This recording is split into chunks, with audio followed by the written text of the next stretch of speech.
In 1975, a family fled their home after just 28 days. What terrifying forces drove them out? Welcome to the dark tale of the Amityville Horror. Hey there, ghost hunters and skeptics alike. Today, we're diving into one of the most infamous hauntings in American history, the Amityville Horror. Buckle up, because this story has it all: murder, mystery, and enough paranormal activity to make your head spin. But before we get into the haunting, we need to talk about the horrific events that set the stage. On November 13th, 1974, 23-year-old Ronald DeFeo Jr.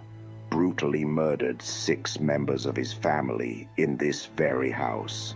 The victims, his parents and 4 siblings, all shot in their beds with a .35 caliber rifle. Fast forward to December 1975.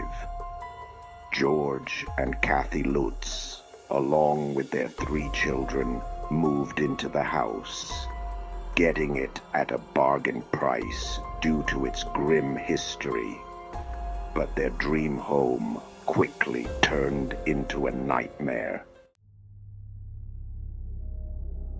The Lutzes claimed that almost immediately, strange and terrifying events began to unfold. Let's break down some of the most chilling incidents they reported. Mysterious voices. The family said they often heard disembodied voices throughout the house, sometimes engaging in conversation. Inexplicable cold spots. Areas of the house would suddenly become freezing cold, even with the heating on full blast. Foul odors. Putrid smells would appear and disappear without explanation. Physical attacks. Kathy claimed she was levitated off the bed, while George said he was pushed to the ground by an unseen force. Demonic pig. The children described seeing a creature with glowing red eyes, resembling a demonic pig. Green slime. The Lutzes reported walls oozing a strange green slime. Swarms of flies. Despite it being winter, rooms would suddenly fill with flies. Moving objects. Furniture would allegedly rearrange itself, and a 100-pound statue of a lion was said to move on its own. Personality changes. George Lutz claimed his personality began to change, mirroring that of Ronald DeFeo Jr. The Lutzes lasted just 28 days before fleeing the house, leaving behind their possessions. They claimed the paranormal activity had become too intense and threatening to endure. Their story caught the attention of author J. Anson, who wrote the best-selling book, The Amityville Horror, in 1977.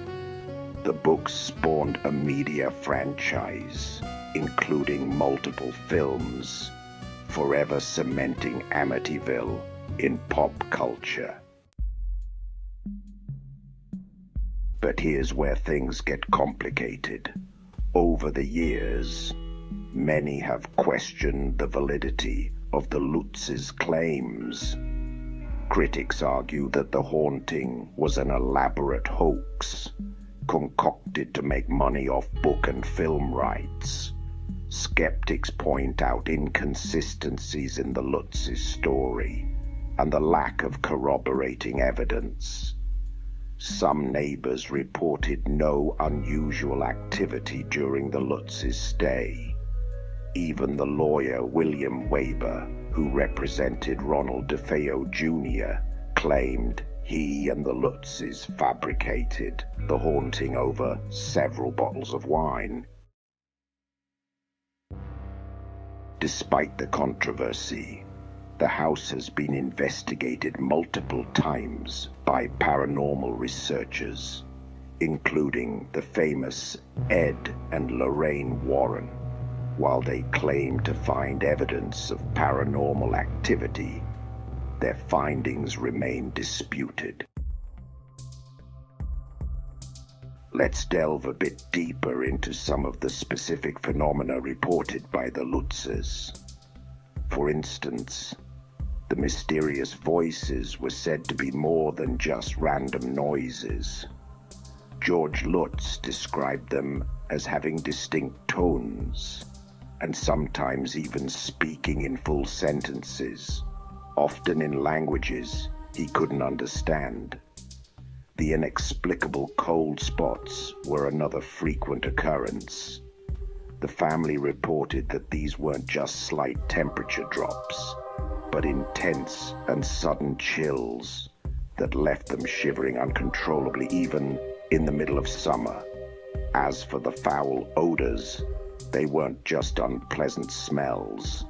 The Lutzes described them as overwhelmingly putrid, like rotting flesh or sulfur, which would permeate the house without any discernible source, lingering for hours or even days. Physical attacks were perhaps the most terrifying of all. Kathy Lutz recounted how she was violently pulled from her bed and floated several feet above the ground, helpless and unable to call for help. George experienced similar attacks, often feeling an unseen force pushing him down or throwing him against walls.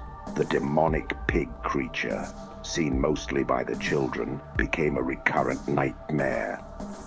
They described its eyes as glowing red orbs that seemed to follow them around the house, filling them with an inescapable sense of dread.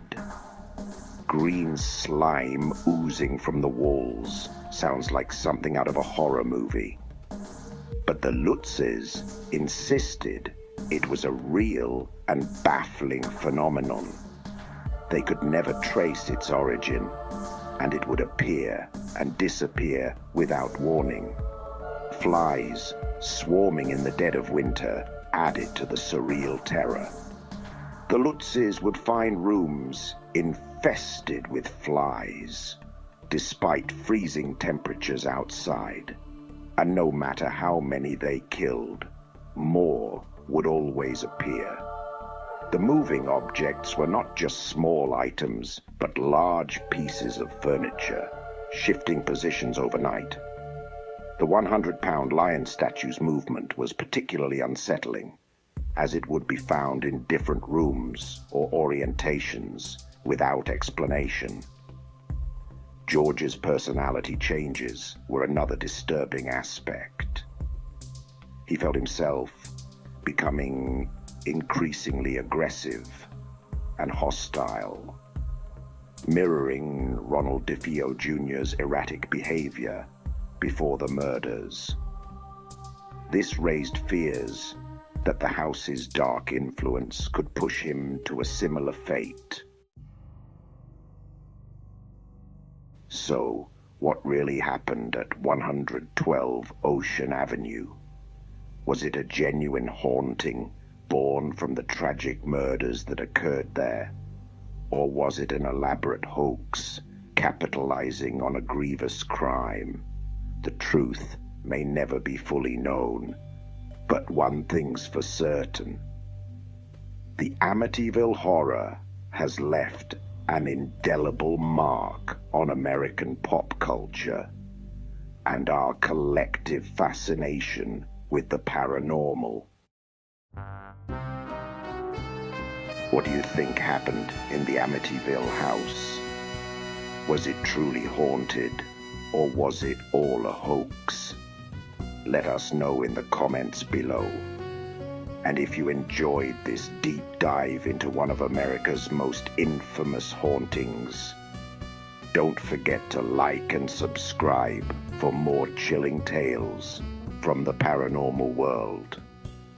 Until next time, sleep tight, and maybe check under your bed before you do.